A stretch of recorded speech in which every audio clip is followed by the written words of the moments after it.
dia Fitri and Friends. Terima kasih untuk lagunya. Dan selamat sore pemirsa IMTV. Senang sekali saya Siska Prima Karima kembali hadir ke tengah Anda. Dan saat ini kami masih berada di The Salis Hotel, tepatnya Jalan Setiabudi nomor 272. Dan hari ini tepat tanggal 9 Desember diperingati sebagai Hari Anti Korupsi. Nah, sementara kita lihat di beberapa media saat ini masih terus gencar penangkapan kepala daerah ataupun juga pejabat-pejabat daerah yang terlibat kasus korupsi. Jadi nampaknya peringatan Hari Anti Korupsi ini tidak berbanding lurus dengan semakin menipisnya atau semakin berkurangnya jumlah kasus korupsi, malah sebaliknya. Dan saat ini kami akan berbincang mengenai apakah ini ada kaitannya antara menjadi kepala daerah berarti mendapatkan kekuasaan, dan apakah ini berbanding lurus dengan melakukan korupsi. Sudah hadir dua orang narasumber. Pertama di samping saya ini ada Ibu Antik Bintar. Beliau adalah pengamat ilmu pemerintahan, pengamat pemerintahan kita. Sama sore Ibu. Sore. Terima kasih sudah hadir ya. Dan Ibu juga seorang akademisi. Nah, di samping Ibu Antik ini ada Kolonel Purnawirawan Herman Ibrahim. Selamat sore Bapak. Selamat sore. Terima kasih sudah hadir. Menjadi satu-satunya pria ya Pak ya, paling cakep di sini ya Pak ya. Baik nih. Dengan sedang kumpul dengan anak cucu. Bukan dengan teman-teman ya Pak. Bukan. Baik, nah bagi Anda pemirsa nanti yang ingin bergabung bersama kami, silahkan line telepon 022 2004774. Kami buka tentu nanti di segmen kedua. Dan mungkin Anda juga ingin melihat seperti apa peringatan Hari Anti Korupsi ini. Sebelum kita memulai percakapan mengenai Hari Anti Korupsi ini, kita akan lihat dulu tayangan mengenai aksi unjuk rasa yang dilakukan di Kota Bandung, dan kita saksikan bersama tayangannya berikut ini. Mereka adalah penjahat besar dan pengkhianat. Puluhan massa yang tergabung dalam Pemuda Mandiri Peduli Rakyat Indonesia berunjuk rasa di halaman kantor Kejati Jabar Selasa pagi. Dalam aksinya, mereka menuntut percepatan penyelesaian segala kasus tindak pidana korupsi di Jawa Barat tanpa pandang bulu. Para pengunjuk rasa menilai kebijakan korupsi telah menyengsarakan rakyat kecil. Dalam momentum Hari Anti Korupsi sedunia ini, massa siap mendukung langkah Kejati Jabar maupun penegak hukum dalam memberantas korupsi. Tak hanya melakukan orasi, para pengunjuk rasa juga sempat menggelar aksi teatrikal dengan memecahkan gelas di kepala. Selanjutnya, mereka menuliskan dukungan siap melawan para koruptor dengan darah di atas spanduk. Selain itu, pengunjuk rasa juga membakar sebuah keranda mayat sebagai simbol matinya nurani atas kasus korupsi yang masih banyak belum dituntaskan oleh para penegak hukum. Usai melakukan aksi unjuk rasa di kantor Kejaksaan Tinggi Jawa Barat, massa kemudian melakukan aksinya di kantor DPRD Jabar dan Gedung Sate. Dari Bandung, Johpita Melana, MNC Media melaporkan.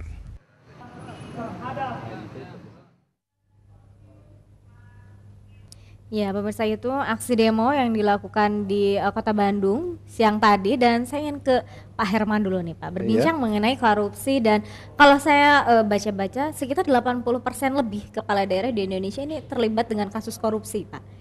Kalau Bapak ini melihatnya, apakah ada kaitannya dengan otonomi daerah kah, yang berarti kekuasaan yang begitu besar untuk seorang kepala daerah menjadi raja di daerahnya, atau ada kaitannya dengan sistem pemilu kita nih dengan yang diketahui atau sudah menjadi rahasia umum memerlukan biaya yang sangat besar?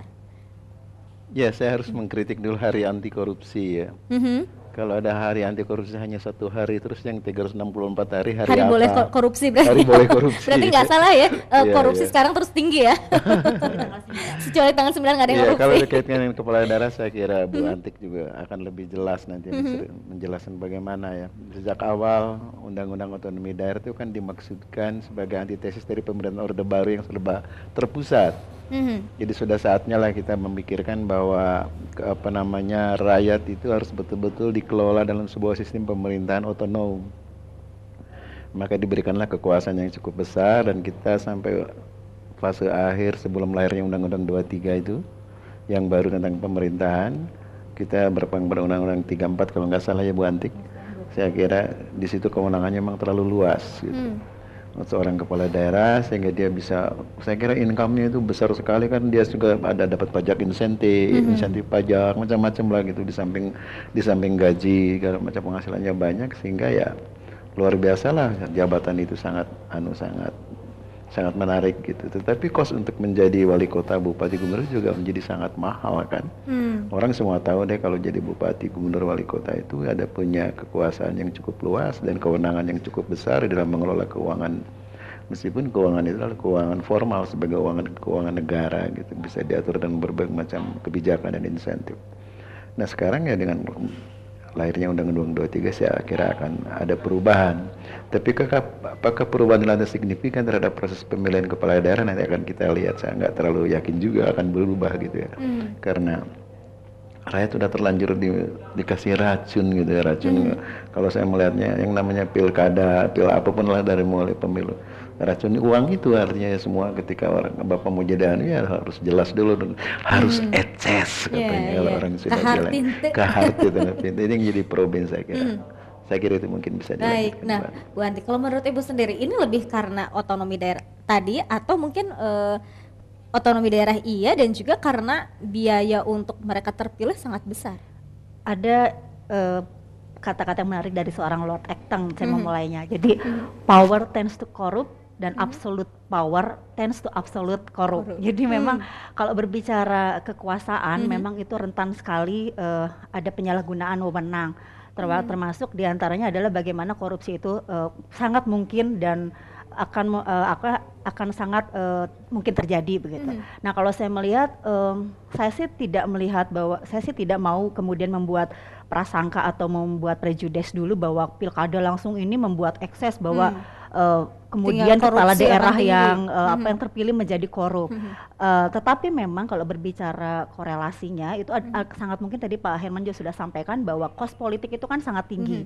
Tapi kan bukan berarti dengan kos politik yang tinggi kemudian pada saat dia sudah terpilih kemudian dia mencari untuk mengembalikan modal politik itu ya seperti itu. Karena yang menarik adalah bahwa menurut data dari KPK itu sendiri bahwa korupsi itu kan terjadi setelah dia jadi kepala daerah, bukan pada prosesnya begitu. Jadi ya memang wacananya bermacam-macam. Tetapi tentunya kalau menurut saya tidak fair juga kalau yang dilihat adalah korupsi di level para pemimpin daerah dari level kabupaten, kota sampai provinsi gitu ya. Karena di DPR-nya sendiri juga atau parlemen itu sendiri juga korupsinya kan luar biasa. DPR untuk kabupaten, kota dan provinsinya ya, sama, pun karena kalau yang sama. Ya, karena kalau data yang pernah saya baca misalnya Ditjen Otda terakhir per Januari 2014 menyampaikan korupsi di level kepala daerah itu kan sampai 290 kasus yang tercatat begitu. Tetapi kalau yang parlemen itu sampai 3.000 anggota parlemen yang dianggap terlibat dalam korupsi per 2009 sampai 2014 begitu. Jadi luar biasa sebetulnya berbicara kekuasaan itu dimanapun akan sangat memungkinkan seseorang terjebak dalam penyalahgunaan kekuasaan. Baik, nah lalu Ibu melihat ini lebih tadi 80% atau tadi sekitar 200 yang tercatat di Otda ya, ya 290 kasus. Itu kan angka yang sangat luar biasa. Ya. Ibu melihat apa yang menjadi penyebab mereka begitu serakah ya kalau boleh dibilang dengan melakukan korupsi? Ya tadi kalau kembali dari kata-kata bahwa power tends to corrupt, bahwa kekuasaan dengan itu kekuasaan akan berkecenderungan untuk memiliki penyalahgunaan wewenang termasuk korupsi begitu, dan apalagi kalau absolute power begitu ya. Nah saya melihatnya seorang kepala daerah dengan berbagai tadi Pak Herman sudah sampaikan dengan berbagai kewenangan yang luar biasa, dia sangat mudah misal mempermainkan anggaran gitu ya, kemudian menyalahgunakan berbagai macam laporan-laporan keuangan di level daerah, apakah itu bentuknya nantinya bagaimana penyimpan kan macam-macam bentuknya tuh Mbak Siska, mungkin nanti kita ulas karena dari mulai bagaimana modusnya itu dari mulai menyimpan pajak daerah itu dengan rekening pribadi supaya berbunga dulu, atau kemudian sampai pada tahap misalnya tidak ada pertanggungjawaban terhadap anggaran yang dikeluarkan tidak sesuai dengan pagu misalkan, itu macam-macam gitu. Tapi memang intinya karena dia banyak sekali orang menyambungkan bahwa biaya politik yang sangat tinggi itu dalam pemilihan kepala daerah langsung gitu. Berarti dengan membatasi kekuasaan akan berbanding lurus dengan berkurangnya korupsi? Ada dugaan sangat memungkinkan seperti itu. Apakah melalui peraturan begitu ya, seperti itu. Tetapi ya meskipun di satu sisi kita pesimis tentunya, saya pikir kalau Pak Herman udah pesimis ya, kalau saya Pak mudah-mudahan sih saya masih optimis untuk kemudian ada perbaikan lebih baik begitu, karena kita juga masih punyalah orang atau kelompok-kelompok yang masih ya, termasuk Pak Herman kan masih kelompok-kelompok yang tentunya masih punya niatan baik untuk kebaikan bangsa ini ke depan begitu. Otonomi daerah perlu dicabut Pak Herman? Oh untuk tidak, kekuasaan. Tidak perlu ya. kalau Tidak perlu. demokrasi tanpa otonomi daerah bukan demokrasi. Bukan demokrasi. Bukan demokrasi. Baik, Iya. kita harus jeda dulu. Nanti tahan Oke. dulu dan pemirsa kami akan kembali setelah jeda berikut ini.